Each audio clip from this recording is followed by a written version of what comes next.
Et 14, parce qu'on va parler pendant 25 minutes et puis on va laisser laver chacun pour sa part pour aller. Dans le livre des 2 Rois, chapitre 1, verset 12, ça relate l'histoire où le prophète, le roi envoie les gens par 5 ans d'aller demander à Élie de descendre. C'est-à-dire que comme vous dites si je suis un serviteur de Dieu, que le feu de Dieu descend et que ça vous consume. Le feu est descendu, je ne sais pas. Ça les a consumés. Dans le livre de Luc, au chapitre... A consumé l'Holocauste ou bien... Non, a consumé clairement les êtres humains qui étaient là. Allons-y, 2 Rois. Je crois que c'était l'histoire de...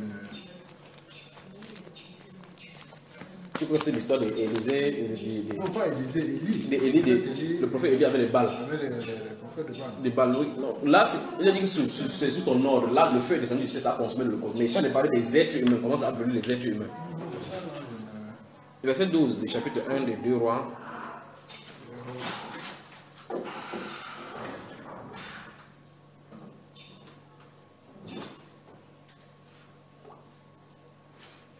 Ma soeur, on va prendre 2 Rois. Attendons, là, ma soeur prend 2 Rois pour qu'on finisse avec cette affaire de feu. On a été interrompu tout à l'heure là. C'est ça. Ah, ok. 2 Rois chapitre 1, verset 10 à 12. Ou bien, ça va jusqu'à verset 18. Je peux noter le verset 10 à 18. On ne va pas lire tout. Bon, regardons prenons verset 7 d'abord. Il dit 2 Rois chapitre 1. Chapitre 1, chapter 1. Second King. The book of Second King, chapter 1. Chapter 1. Après la fin, après avoir expliqué ceci pour le parcours au feu, moi je vais te poser une question. Verset 7, chapitre 1 des 2 Rois, il va lire par exemple. Akazia leur dit, quel est avec l'homme qui est monté à votre rencontre et qui vous a dit ces paroles? Il lui répondit, c'était un homme vêtu de poils et ayant une ceinture de cuir autour des reins. Et Akaz a dit, c'est Élie le Tishbite. Il envoya vers lui un chef de 50 avec ses 50 hommes. Ce chef monta auprès d'Élie qui était assis sur le sommet de la montagne et lui dit, homme de Dieu, le roi dit, descends. Vous voyez, c'est ça les paroles. Comme vous entendez ça, vous entendez le mépris. Vous voyez ce qu'il a dit là? Homme de Dieu, tu l'appelles homme de Dieu. Homme de Dieu, tu lui dis que le roi lui dit, descends. Ah, les gens ne connaissent pas Dieu vraiment. Puis il dit, Élie répondit au chef des 50, si je suis un homme de Dieu, que le feu descende du ciel et te consume, toi et tes 50 hommes. Et le feu descendu du ciel et le consuma, lui et ses 50 hommes. En un clin d'œil, il a tué combien de personnes? 51 personnes. 51 personnes. Lisons.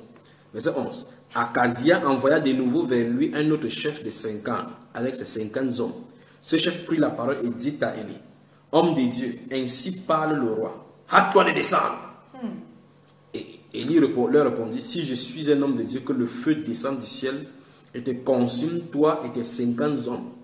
Et le feu de Dieu, vous avez l'expression, et le feu de Dieu descendit du ciel et le consuma, lui et ses 50 hommes. Ça, c'est physiquement. Ça, c'est physiquement. Il ne s'agit pas de ce que tu envoies le feu de Dieu sur le souris. Et puis tu ne vois pas que la souris a de brûler. C'est autre chose qu'on a de nous enseigner dans les églises aujourd'hui. Alors, on peut prendre ces passages. Ils sont allés ici justement, c'est parce qu'on peut dire que voilà, Élie qui a invoqué le feu de Dieu. Quand le feu de Dieu, quand il a parlé du feu de Dieu, c'est descendu. On ne dit pas qu'aujourd'hui c'est spirituellement. C'est descendu physiquement et ça a tué 50 personnes. 51 personnes, 2 fois. Donc voilà 102 personnes comme ça. Continuons. Verset 12. Je crois qu'on a lu cela, n'est-ce pas? Verset 13. Akazia envoya de nouveau. Voilà quelqu'un qui sort de la maison le matin. Il part au travail. On annonce seulement qu'ils sont morts. Pas qu'ils ont fait quoi au sommet, parce qu'on a tenté le courroux de Dieu. Akazia envoya de nouveau un troisième chef de 50 avec ses 50 hommes. Ce troisième chef de 50 monta et à son arrivée, il fléchit les genoux. Devant Élie et lui dit en suppliant, homme de Dieu, que ma vie, je te prie et que la vie de ces 50 hommes, tes serviteurs, soit précieuse à tes yeux. Même pas aux yeux de Dieu. Voici, le feu est descendu du ciel et a consommé les 2 premiers chefs des 50 et leurs 50 hommes. mais maintenant que ma vie soit précieuse à tes yeux. L'ange de l'Éternel dit à Élie, descends avec lui, n'aie aucune crainte de lui. Ce passage du verset 15 nous montre que la personne, l'apôtre qu'on appelle Élie, était guidé par quelque chose qui était en train de l'utiliser pour brûler. Il n'a pas eu la volonté de balancer le feu. S'il avait cette volonté de balancer à chaque fois, elle ne fuirait pas à Jézabel. Elle invoquerait le feu. Ils ont dit, Seigneur, Élie, tu fais quoi ici? Ils ont tué tous tes prophètes. Et maintenant, ils cherchent à monter la vie. Quelqu'un qui, s'il avait le pouvoir de commander le feu, comme il a le faire ici, lui seul. Il dit, le verset 15 nous enseigne que c'était quelqu'un qui lui disait, balance. Parce qu'il ne peut pas prendre de son propre pouvoir le faire. C'est vrai. Regarde le verset 15. L'ange de l'Éternel, on parle de Dieu. L'ange de l'Éternel dit à Élie, descends avec lui, n'a aucune crainte de lui. Donc, vous voyez, effectivement, si c'était Élie lui-même pour partir, il ne partirait pas. Parce qu'il avait peur de descendre, parce qu'il sait que si le roi l'attrape, il va confirmer. Tu vois? Élie se leva et descendit avec lui vers le roi. Il lui dit, ainsi parle l'Éternel, parce que tu as envoyé des messagers pour consulter Baal-Zébul, Dieu des crans, comme s'il n'y avait en Israël point de Dieu, donc on puisse consulter la parole. Tu ne descendras pas du lit sur lequel tu es monté, car tu mourras. Là, il le dit face à face. Ici, il faut que tu sois envoyé, il faut que tu aies entendu ainsi dit le Seigneur, pour aller là-bas pour bavarder ça. Si tu pars là-bas, tu ne vas pas tâtonner. Tu vas sortir là-bas dans le cercueil, ou bien sur tes dents, on va partir au lion. Donc, le type avec qui il est descendu, le type à qui l'ange lui a dit descends, il ne te fera rien. C'est à lui que, à ce monsieur que il annonce maintenant que vous avez fait ces choses. Non, il est descendu. Il est descendu maintenant rencontrer le roi. Parce qu'il était question qu'on va le ramener pour qu'il voit. D'abord, le premier chapitre, il est question qu'il était malade, il était alité, il a envoyé les gens d'aller consulter les divinités étrangères. Oui, oui. Pendant que le groupe partait et consultait les divinités étrangères, le prophète, il les a rencontrés. Il dit que rentrez, dit au roi, qu'il n'y a-t-il pas de prophète en Israël pour qu'on puisse consulter une divinité étrangère. C'est là que le roi a dit que l'homme là, il était comment? Il dit qu'il était habité en cuir, avec le truc ceinture de cuir autour de l'oreille. Il dit que non, ça c'est le type chic. Envoie-le moi chercher. Tu vois un peu l'histoire. S'il venait la première fois, il devait le traiter. Mais Dieu lui a montré, même pour la correction. Mais là, il ne tue pas le roi, il tue les gens qu'il a envoyés. Je veux que vous regardez Dieu agir. Luc, chapitre 9, on lit le verset 54. Il s'agit ici maintenant de l'intégration des disciples. Quand Jésus-Christ, notre Seigneur va leur dire que, hey, bon, je ne sais pas quel esprit vous anime là. Luc, chapitre 9. Lucas, on dit comme ça en patois, non? Lucas. Mais Lucas, c'est en grec. Hein. Quand on dit Lucas, Lucas, chapitre 9 de Lucas. Il veut dire verset 51 à 54. Luc, chapitre 9, verset 51 à 54. Lorsque le temps où il devait être enlevé du monde approcha, Jésus prit, vous y êtes, 51 à 54. Lorsque, on y va, Luc chapitre 9, verset 51, 51, 51, 51 à 54.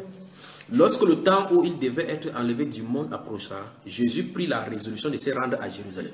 Il envoya devant lui des messagers qui se mirent en route et entrèrent dans un bourg des Samaritains pour lui préparer un logement. Mais on ne le reçut pas parce qu'il se dirigeait sur Jérusalem. Les disciples, Jacques et Jean, voyant cela, disent, Seigneur, veux-tu que nous commandions que le feu descende du ciel et les consume? Oui, leur dit Jésus, tuez-les tous par le feu, car vous êtes animés d'un bon esprit et vous êtes revêtus de cette autorité du feu. Parce que le Fils de l'homme est venu pour consommer tous ceux-là qui ne croient pas en lui. Amen. Tu as vu ça, ma soeur?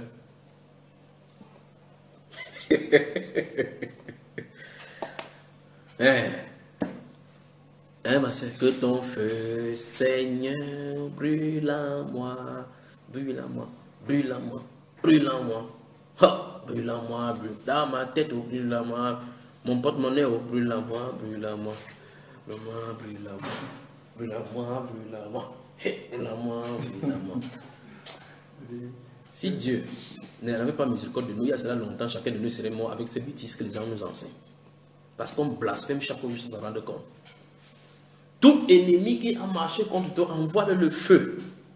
Jésus dit, vous ne savez de quel esprit que vous êtes animé là. On ne laissera pas vivre le magicien. Tu ne laisseras pas vivre le magicien. Ça, c'est ce qui est dans le livre des Nombres, d'Exode. On peut regarder ça. On dit d'abord lire d'abord le contexte et on va voir ce qu'il en est. D'accord? Tu ne laisseras pas vivre le magicien. Balance le feu.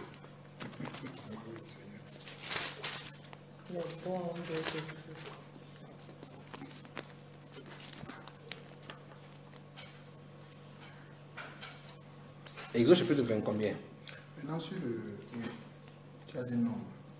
Exode, c'est dans Exode, ça se trouve, non?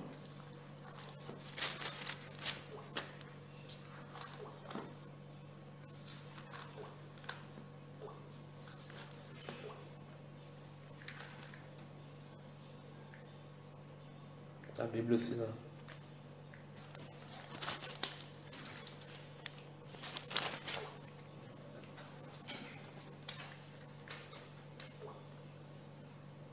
Exode 22, 18.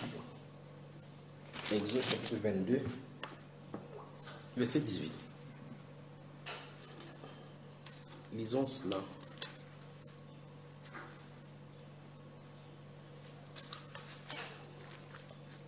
Tu ne laisseras point vivre la magicienne. C'est même l'histoire du mariage là. Même l'histoire du mariage. Alors, la question maintenant c'est, il a dit exactement, en fait, je veux qu'on lise le verset et qu'on va voir ce qu'il en est. D'accord? Tu ne laisseras point vivre la Magicienne. Tu es d'accord? Là, c'est parce que si il y a un magicien, il faut que Qu'elle ne vive plus. un roi, un Samuel. Un Samuel.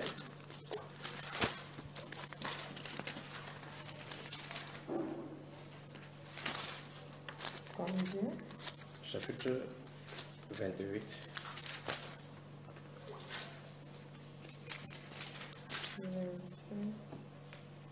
Verset 1. Je vais lire jusqu'à un niveau donné et puis on va s'arrêter, d'accord? En ce temps-là, les Philistins rassemblaient leurs troupes et formaient une armée pour faire la guerre à Israël. Akish dit à David, tu sais que tu viendras avec moi. Non, mais je crois que l'histoire ici rapidement. L'histoire à partir du verset 4. Les Philistins se rassemblaient et vinrent camper à Sunem. Saul rassembla tout Israël et il campait à Gilboa. À la vue du camp des Philistins, Saul fut saisi de crainte et un violent tremblement s'empara de son cœur. Saul consulta l'Éternel et l'Éternel ne lui répondit point, ni par les songes, ni par l'Urim, ni par les prophètes. Et Saul dit à ses serviteurs, écoutez très attentivement, cherchez-moi une femme qui évoque les morts, et j'irai la consulter. Ses serviteurs lui dirent, voici à Andorre, il y a une femme qui évoque les morts. Alors Saül se déguisa et prit d'autres vêtements, et il partit avec 2 hommes. Ils arrivaient de nuit chez la femme. Saul lui dit, prédis-moi l'avenir en invoquant un mort, et fais-moi monter celui que je te dirai. La femme lui répondit, écoutez, c'est la question, c'est la parole de la femme qui va nous faire expliquer encore davantage Exode 22, verset 18. La femme lui répondit, verset 9 de 1 Roi chapitre 1 Samuel chapitre 28, voici tu sais ce que Saül a fait, comment il a retranché du pays ceux qui évoquent le mort et ceux qui prédisent l'avenir. Pourquoi donc tends-tu un piège à ma vie pour me faire mourir? Amen. Donc la Bible nous donne le compte rendu que Saul avait envoyé des gens pour qu'on tue tous ceux qui évoquaient les esprits dans le pays. Là, il avait bien fait. Mais cette autre femme, c'est sûr qu'elle avait resté cachée. On n'a pas su. Donc, quand on vient comme ça, elle essaie d'utiliser comme si elle ne fait pas ce travail-là. Elle dit que vous me tendez le piège ou quoi? Saul a dit qu'on fait plus ce travail-là parce que si elle fait ça, on va me tuer. Donc, Saul a fait ce qu'Exode avait dit. Tu ne laisseras pas vivre là. La magicienne. Il n'envoie pas le feu, il tuait physiquement. Donc, Exode 22 dit clairement qu'on doit poignarder, tuer. On ne laisse pas que on envoie le feu. Il n'y a pas un verset comme ça. qu'est-ce que tu en dis? Alors, si un pasteur à ce moment qui est marabout, il faut que premièrement, lui-même il prend le couteau. Il tue sa mère conformément à Exode 22, verset 18. Il ne reste pas à part tranquille pour dire, oh le feu, le feu. Alors, lorsqu'on entre dans le cadre chrétien, on comprend que le combat n'est pas charnel comme les Juifs l'avaient. Nous avons le combat d'ordre spirituel.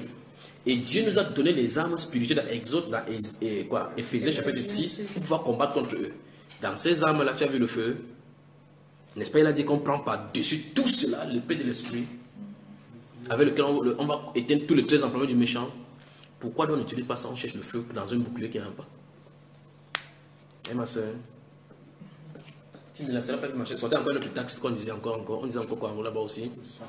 Le sang de Jésus. Tu as vu ça quelque part aussi? Elle utilise encore ça. Tu bois ça ou bien tu balances partout. Tu asperges ça partout. Ça se trouve le sang de Jésus. Tu trempes ta voiture dans le sang. Quand la panne tombe là, ok, tu peux monter la police avec ça. Hein? Elle trempe sa voiture dans la... Et chaque jour, elle est en train de dire que la route est très dangereuse. Elle oublie qu'elle a trempé. Courage d'accord ma soeur. Courage. Ouais, que... Ça va pas avec utiliser. Moi-même, ma chaise au bureau avant de manger. Si tu t'assois avec le sang. J'asperge le sang. Il va te montrer ce qu'il faut faire, d'accord? Et la nuit et le jour et comment marcher. D'accord? Je vais te montrer ce que la parole dit qu'on doit faire. C'est parce qu'on a raté de faire ces choses qu'on trouve des substituts. Et ces substituts-là ne marcheront pas parce que ce n'est pas Dieu qui a pourvu cela. Quand on finit de faire ça, on est satisfait parce qu'au moins on repose notre foi en croyant que ça va marcher parce qu'on a dit cela. Bon, le sang de Jésus-Christ, quelle quantité? Jésus était un homme comme nous, non? Donc il a peut-être 5 litres de sang dans le sang. Si une personne seulement utilisait, tu devais faire comment tu utilisais ça? Le sang de Jésus. Oui. On fait ça l'utilise spirituellement. Comment ça? Que tu te rends invisible avec le sang de Jésus. Ouais, qui l'a ordonné? Quel est le Quand tu pries, tu verses le sang de Jésus. Non, c'est simple. C'est bon. Et l'ennemi ne peut plus te voir, même quand tu dors la nuit, tu ne vas pas faire les mauvais rêves. Pourquoi les gens font? Ok, depuis que tu fais ça, tu fais les mauvais rêves. Attends, suis attentivement. Quand tu faisais ça, tu fais les mauvais rêves, oui ou non? Quand tu faisais, malgré que tu faisais, tu envoyais le feu et tu tuais le sang. Donc ça veut dire que le sang là, jusque-là, ça manque de puissance, n'est-ce pas? Parce que si tu utilises ça, tu te couvres, tu te rends invisible. Jusque-là, l'ennemi vient encore te presser. C'est que l'ennemi là est plus fort que le sang de Jésus. C'est ça la réalité. Le seul constat de ces choses montre qu'il y a quelque chose qui ne va pas. Il me rend invisible. Bon, quand tu vois que la phrase est tellement bonne que tu comprends vraiment que tu es dans une guerre spirituelle où il faut te mettre les armes invisibles. Je pose la question. Je pose la question simple. Quand le frère Pierre était en prison, j'étais en prison, il était couché là, avec la grille qui l'enfermait dans Acte 12. Il a balancé le feu sur Hérode et tous les autres. Il a jeté l'esprit de confusion sur tous eux. Il s'est rendu invisible. Mais un ange est venu taper sa porte. Lève-toi. Quand il s'est levé, la chaîne est tombée, non? Il est sorti. La grille s'est refermée. Quand ils étaient dans le temple, dans Acte chapitre 4, on les a enfermés. Mais c'est pas c'est un ange qui est venu les transporter du temps. Il dit il fallait mettre dans le temps. Il dit approchez toute cette parole de cette vie-ci. On est arrivé le matin pour aller ouvrir la grille. On a ouvert la grille, on n'a pas trouvé dedans. La grille était fermée, mais il n'était pas dedans. Ils ont fermé pour disparaître pour arriver là-bas. Alors qu'ils sont des chers. Comment ils ont fait pour sortir de quelque part où c'est enfermé? Comment? Ils ont invoqué le feu, le sang. Je pose la question, d'où est-ce qu'on sort avec ça aujourd'hui? D'autres me boivent même, hein, que je bois. Comment? Ok, tu dis que c'est spirituellement. Comment tu peux faire quelque chose de spirituel que tu fais ça? Tu bois. Après, quelqu'un dit que je nage dedans. Je nage dedans. Donc, il faut qu'on arrête les bêtises, n'est-ce pas, ma soeur? La Bible déclare, dans Romains chapitre 10, verset 13, quiconque invoquera le nom du Seigneur sera sauvé. Il est question de son nom. La question maintenant c'est, comment invoqueront-ils celui en qui ils n'ont pas cru? Si tu crois en lui, tu dois l'invoquer. Parce que l'apôtre Paul, et même comment ça s'appelle, David, qui est l'homme sur le cœur de Dieu, quand il était dans la détresse, il invoquait l'Éternel. Dans ma détresse, j'ai invoqué l'Éternel. Il m'a délivré de mes ennemis. Il m'a délivré de mes ennemis. Maintenant, on détourne les trucs dans le combat en disant que tu as la puissance pour pouvoir lutter contre toi. C'est comme si c'est toi qui combattais. Or, dans nos combats, nous invoquons Dieu pour que Dieu vienne intervenir dans le combat. J'utilise le feu de Dieu. J'utilise ceci. Le couvre du sang. Donc tu as la puissance pour faire. Donc Dieu reste tranquille. Toi tu es en train de faire. Même le passage auquel on peut tailler en pièces, quand on taille nos Je les taille en pièces. Les taille en pièces. Et chaque fois que tu tailles en pièces, les pièces, les choses que tu as calées guéries, ils collent encore les côtés. Tu tailles toujours. Brise leurs dents. Que tombent dans le flèche qu'ils ont creusé eux-mêmes. Chouk Satan envoie la flèche entre dans leur propre cœur. Je retourne à l'expéditeur. Toute maladie qu'ils m'ont envoyée dans ma quête, tu fais comme ça par la foi. Je sors ça, je jette ça dans eux. Toute ma vie qu'ils ont bloqué, je bloque pour eux. On prie avec le nom de quelqu'un dans le psaume 109. On prononce le nom de la personne. Qui a dit que tu fais comme ça? Le pasteur? Non, pour combattre les gens qui, si tu sais que les sorciers de ton village ou bien quoi. Bon. Prononce le nom. La Bible t'a dit ça. Hein? À l'école biblique, quand on sortait son le diplôme, là, on avait le diplôme d'avoir bien tué les sorciers ou bien quoi au juste.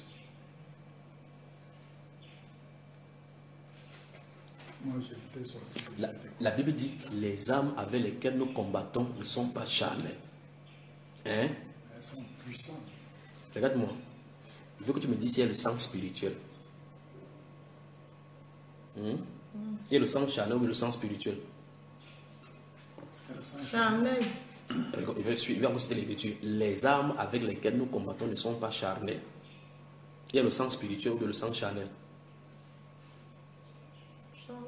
Tu as vu un verset dans la Bible qui parle du sang spirituel. Dans ce cas, pourquoi tu dis que c'est spirituel alors? Non, c'est comme ça qu'on faisait. Bon, c'est biblique. Donc, sur ces bases, on va déchirer ton diplôme, n'est-ce pas? Non. Comment ça, non? Je ne sais pas, je corrige. Non, Diplôme, c'est le papier là-bas. Bon, mais moi, regarde. dans mon Oui. cœur. Donc, après avoir passé l'épreuve de fausseté, on t'a dessiné le diplôme pour montrer que tu es qualifié pour les faussetés.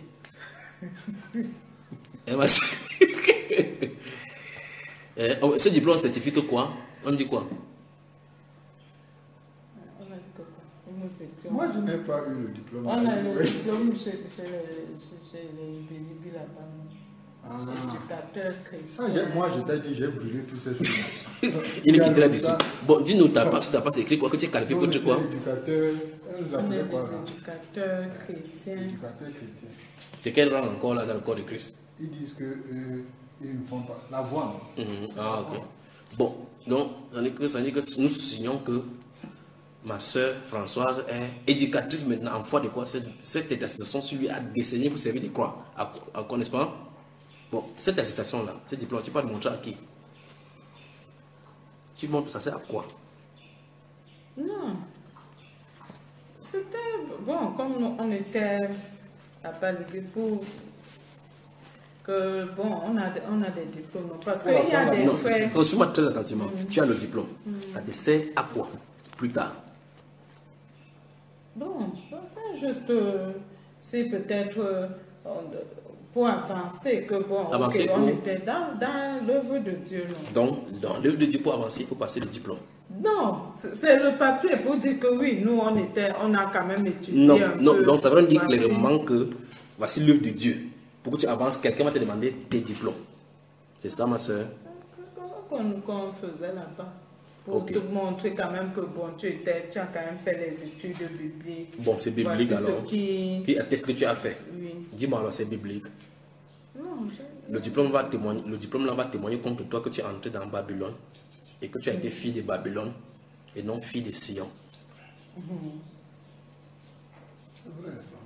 non, j'ai compris. Donc, apporte ton diplôme, on brûle. Je l'ai même plus. Alors, tu laisses ça maintenant quelque part. Si on te dit avant à l'heure de Dieu, apporte ton diplôme, tu vois, on fait comment? Non, nous on avait laissé ça depuis. Mais quand tu prenais ton Il y a diplôme. ton diplôme de machin là qui demeure encore. Le diplôme de Là, vous êtes sorti en buvant le whisky partout, dans ce que moi, celui là, à l'hôtel Hilton. Non, c'est là. C'est dans là où. Expliquez-moi même déjà, même quand vous étiez sortis, vous avez dit que chacun a pris la femme, que le pasteur a pris la femme. C'est là même. Voilà même l'acte, moi, qui m'a convaincu que mais ça c'est le diable. C'est là où j'ai commencé. À la sortie. Ouais. Expliquez-nous ça, expliquez-nous ça. Il y a eu le pasteur sortait avec une fille à l'église. Le pasteur qui est à l'école biblique. Oui. Qui vous donne le diplôme. Qui était le leader. Oui. Il y avait aussi la femme. Et donc le mari là, cette femme a commencé à faire des problèmes. La femme était mariée. Oui. Et les deux étaient à l'école biblique. Oui. Il y avait plusieurs couples. Le gars Bassala. Un docteur, hein. Docteur comment? Docteur dans le monde. À l'université. Oui. Oui. Un vrai docteur. Oui. Il vient avec sa femme. Parce qu'ils ont des problèmes de ménage. Oui. Il vient pour qu'on arrange ce problème.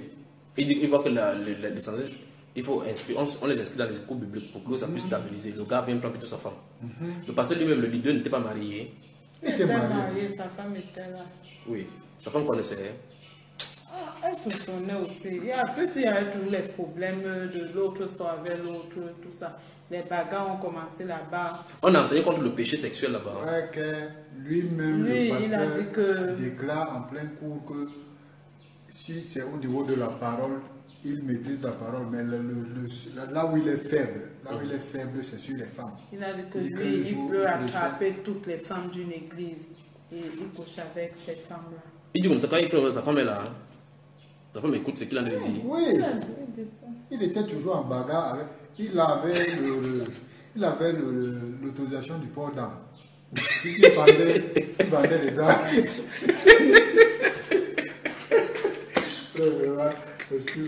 Non, les hommes sont. Alors, à la cérémonie de sortie, on va décerner ce diplôme, c'est racontez-moi. Vous dites qu'est-ce qui s'est passé? On arrive à la cérémonie de sortie. Il a voulu rendre ça solennel. Oui. Les étudiants qui ont passé, c'était combien d'années de cours? On a fait 2 ans. Et 2 ans là, c'est payant? Non. Il y avait des frais d'inscription. On n'a pas payé. J'ai assez payé. Oui, ACP, on ne payait pas. Ou bien, en ce temps-là, on ne payait pas ou bien. Bon, de toute façon, allons-y, à la sortie. Il dit que... On est d'abord parti à... Il a voulu faire ça. Voilà. Il a voulu faire ça comme à l'université. Soutenance et tout. Il a invité quelques professeurs d'université là. Ils ont fait un peu... Ils ont avec les touches. Les touches. On constitue un jury là.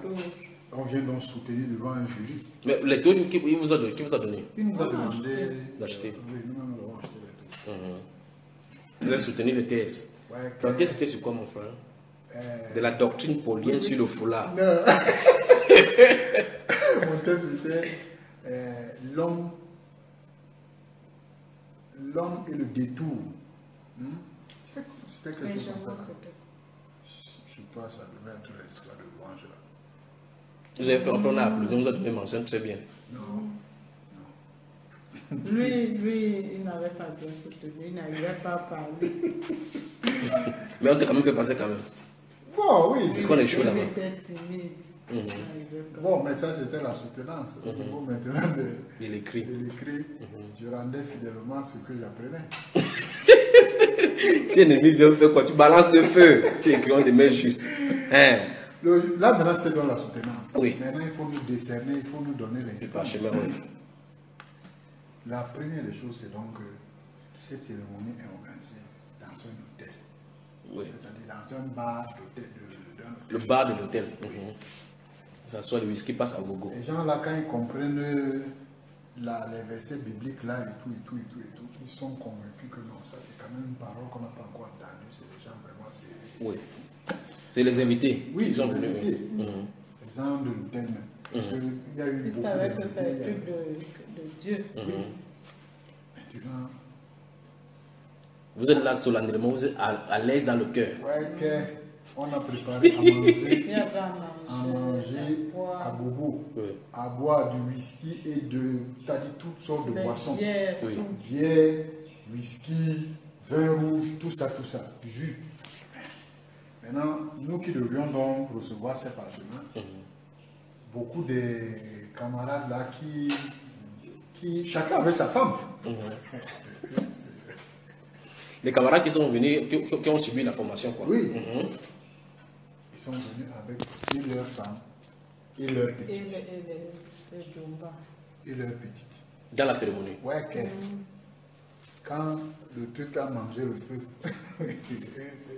on a commencé à boire et à manger. Je me rappelle que moi-même j'ai bu celui. Tu as bu ça saoulé. Ouais, au point où un de mes camarades a volé mon téléphone.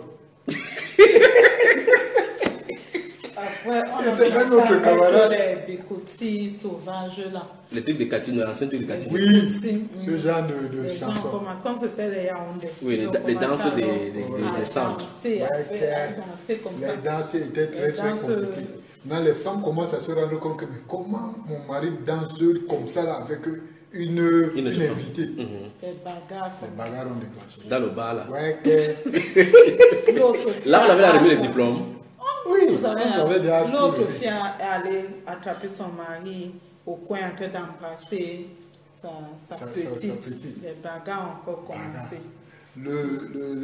Notre type là, notre responsable, là, Le pasteur lui-même. oui. Il va donc courir et à gauche était la bagarre ici, arrêter la bagarre là-bas, c'était devenu une affaire. Déjà, de ces gens qui l'ont donné le diplôme. Oui. Que vous êtes vraiment les éducateurs chrétiens. Ouais! Ça, c'est la vraie folie. Ce diplôme est servi pour montrer clairement qu'il faut tromper ta femme. J'ai bien solennellement donné. Prends, va tromper ta femme. Je te dis. Que Dieu nous aide, d'accord?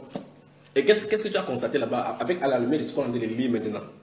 Qu'est-ce que tu as constaté? Il parle du jour de la cérémonie sans parler des études bibliques. Parce que si on parle de l'étude, c'est autre chose par rapport à la parole. Qu'est-ce qui t'a marqué maintenant avec le recul? Tu regrettes d'ailleurs avoir participé? Oui, ça c'est sûr. On a découvert, nous-mêmes on a commencé à dire qu'on est même où là comme ça. C'était pas. Oui, on sait quand même. Et vous le faisiez avec l'amour de Dieu sur votre cœur. Oui, oui. Et puis vous arrivez, vous avez la déception. Puisque le même pasteur là, avec les autres frères, parce que quand il venait même à la maison, puisqu'on venait toujours, on fait à manger, on boit, on mange, tout ça. Il buvait jusqu'à.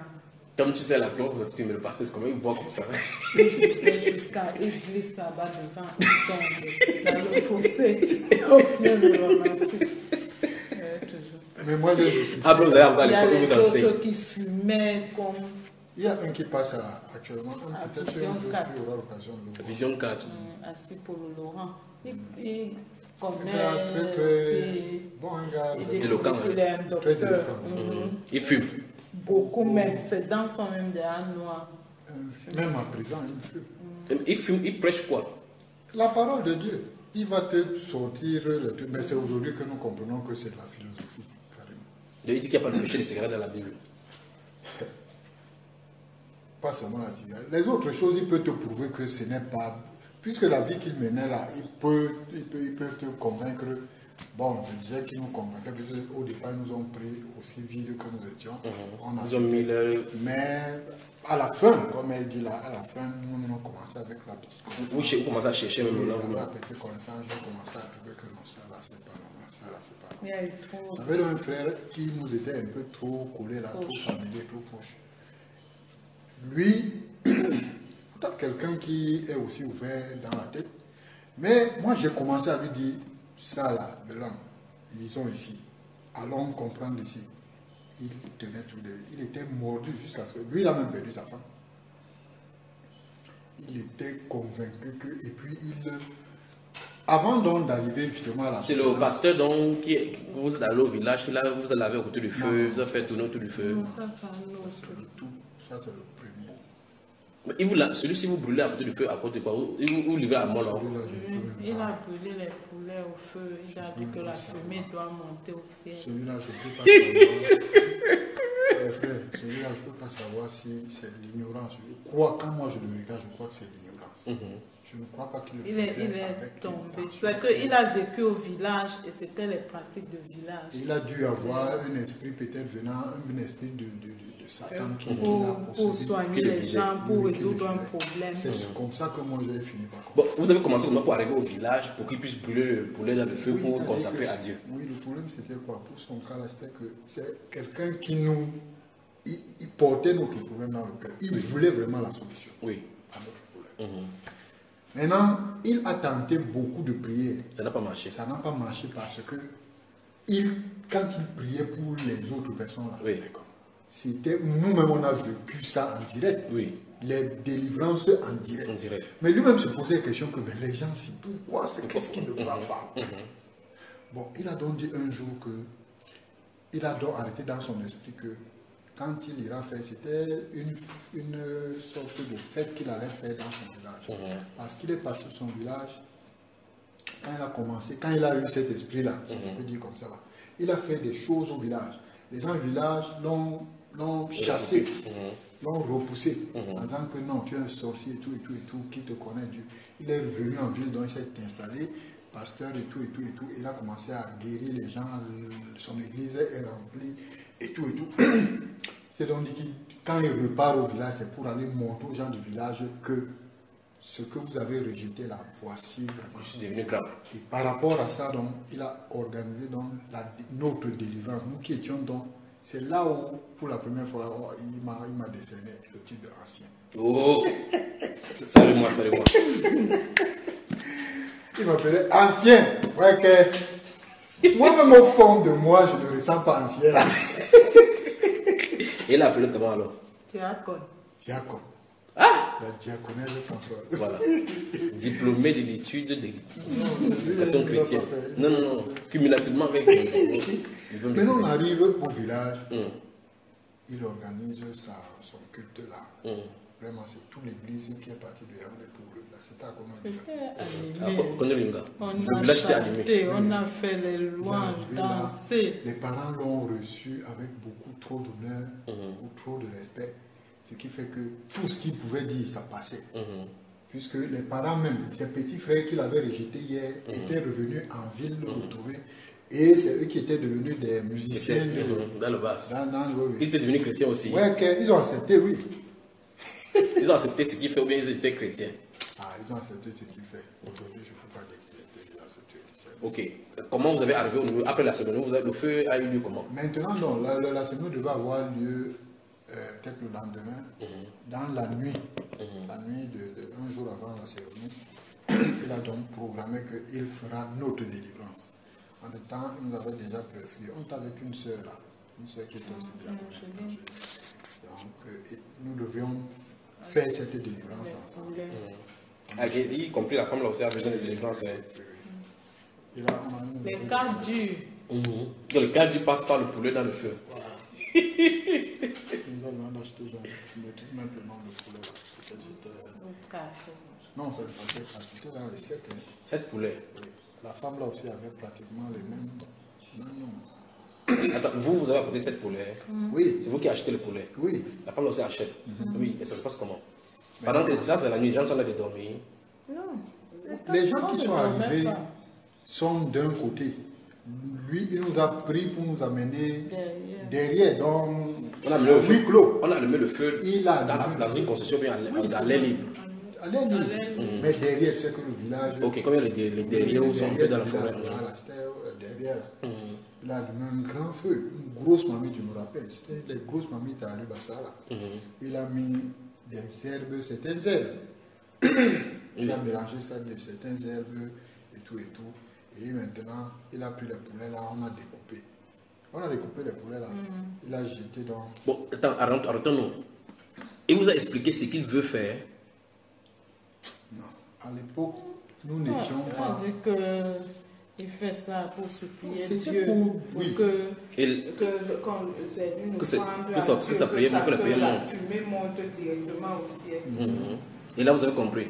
Vous avez acquiescé. À ce temps-là. À l'époque là. C'est-à-dire que c'était notre premier contact. Pour moi, c'était le premier contact avec Dieu. Ok. Donc vous ne connaissez rien, vous étiez neutre dans toute cette histoire. Pour moi, là, j'étais neutre. Donc, question de discernement, vous ne savez pas si ce qu'il fait est vrai ou même pas. Pas discerner. Donc, vu les miracles qu'on le voyait produire là, j'étais convaincu que ce qu'il est même en train de faire là, ça va donner. Maintenant, vous arrivez, on tue le poulet, on met dans le marmite, avec pour la femme aussi. Donc dans cette grosse marmite là, c'est toujours...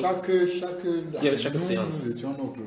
On avait notre tour et la femme avait son tour. On a pratiquement fait les mêmes choses, peut-être à des différences. Ok, explique-nous comment la cérémonie s'est passée. Maintenant, quand on a fini, donc quand il a pris les poulets là, il a découpé il a trempé ça dans l'eau, là, dans la marmite. Là. Il a trempé les poulets là, dans la marmite. Et je crois que cette eau, on a recueilli l'eau là, pour aller nous laver avec. C'était ça, non? Oui. L'eau de poulet. Versait quoi au feu là. Mais il n'y a pas de prière, des incantations. C'est lui qui faisait les choses. Oui, c'est lui qui faisait. Nous, il ne nous a pas demandé quelque chose. Et vous allez il nous a dit que quand on voit comment il a pris les poules. fumée en train de monter. Mais il a pris les poulets là, je pense qu'il jetait ça dans le feu, non? Quand on a fini de préparer, on jette dans le feu, là, grand feu, ça brûle, ça brûle, ça brûle. Il jetait les poulets là dans le feu. Vous avez entendu parler dans votre Bible Moloch? Oui. Oui. Deutéronome.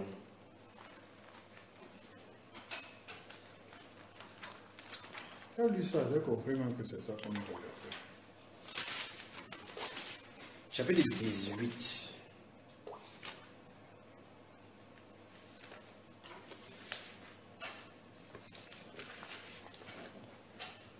Versets 9 et 10, ma soeur.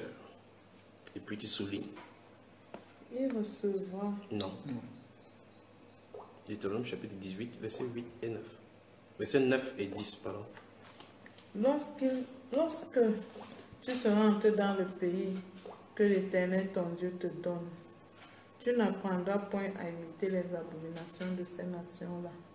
Qu'on ne trouve chez toi personne qui fasse passer son fils ou sa fille par le feu, personne qui exerce le métier de devin, d'astrologue, d'augure, de magicien, d'enchanteur, personne qui consulte ceux qui évoquent les esprits ou disent la bonne aventure, personne qui interroge les morts.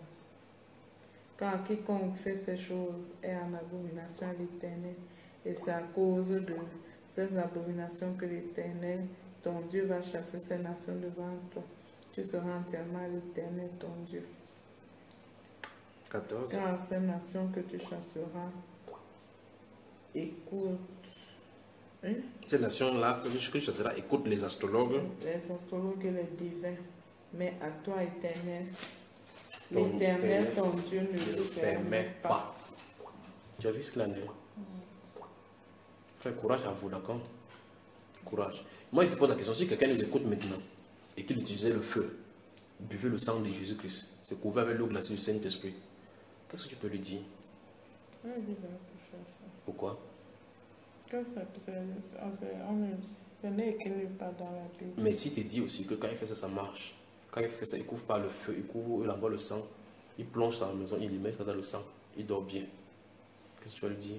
Je vais lui dire que je lui donne les conseils de ce que Dieu a dit. Il ne faut pas faire ce que Dieu n'a pas dit. Bon, maintenant, toi-même, à partir d'aujourd'hui, comment tu vas dormir alors? Non, moi je n'utilise pas ça. Tu vas donc faire comment? Dis dans ce cas à la personne comment tu vas faire maintenant désormais. Tu n'as pas dit par réflexe que le feu, je ne vais pas là. Je vais prier. Je vais prier au nom de Jésus. Par la puissance du nom de Jésus. Frère, qu'est-ce qu'on peut dire au lycée de Cécile? Qu'est-ce que tu peux dire avec votre expérience? Tous vous êtes sortis en ayant le diplôme des sangs de Jésus et des feux, avec l'inauguration par le whisky et le vin de liqueur. Ta femme a dit que quand il venait sur ici, il buvait, il sortait tomber dans le caniveau, le pasteur, formateur, des formateurs chrétiens. Il boit ce que sur les éducateurs chrétiens. Ça, c'est vous qui venez les retirer du caniveau. Qu'est-ce que tu dis donc à tous ceux qui nous écoutent? Ceux qui sont dans ces écoles-là, tous ceux qui sont dans cette voie-là, qu'est-ce que tu peux leur dire avec votre expérience aussi, y compris la parole qu'on a lue aujourd'hui? Avec l'expérience que moi j'ai reçue de tous ces différents parcours-là, je dirais vraiment à ceux-là qui s'aventurent dans la parole de Dieu de ne regarder que la parole de Dieu afin de ne pas être trompés. Afin de ne pas être trompés justement par ces charlatans qui, en réalité, au lieu de ne proclamer que la parole de Dieu, mais proclament plutôt la parole de Satan. Quelle est la responsabilité de ceux qui nous écoutent et qui sont embrouillés? D'autres se retirent dans leur maison, mais là ils sont fâchés par tout ce que les pasteurs leur ont fait. D'autres sont déçus par les choses de Dieu parce qu'ils prient, il n'y a pas de résultat. D'autres situations ne changent pas dans leur vie. Et d'autres sont arrivés à croire même que la Bible n'est pas vraie. Quel est le conseil? Comme je l'ai toujours dit, Il y a deux passages qui ont toujours retenu mon attention. Le livre de Josué, chapitre 1, son verset 8, et le livre des Psaumes, son chapitre 1, du verset, je crois, 1 jusqu'au verset 3. C'est-à-dire qu'il faut passer son temps à la lecture de la parole afin que nous soyons éclairés par cette parole et que nous puissions la mettre en pratique. Amen. Du reste, je vais prendre une dernière position. Il y a des gens qui disent, comme ils sont allés partout, il y a des faux pasteurs, ils ne veulent plus chercher Dieu. Ils prennent l'occasion pour dire, non, c'est pour ça que je suis devenu musulman, c'est pour ça que je ne crois plus en la Bible. Pour autant, quand il y a les faux biais, on a découvert les faux biais, est-ce que ça nous empêche de suivre, d'utiliser encore les biais? Non, non, ça ne devrait pas nous. Les voitures font des accidents chaque jour, ça nous empêche de prendre les voitures. Pas du tout. Est-ce que quand les avions font des accidents et tuent beaucoup, est-ce que le même jour ça empêche aux avions de voler? Est-ce que quelqu'un aura d'excuses s'il dit je ne suis plus le pasteur parce qu'il y a trop de faux? Il n'y a pas d'excuse pour cela. Bonne soirée. Que Dieu vous bénisse. Amen.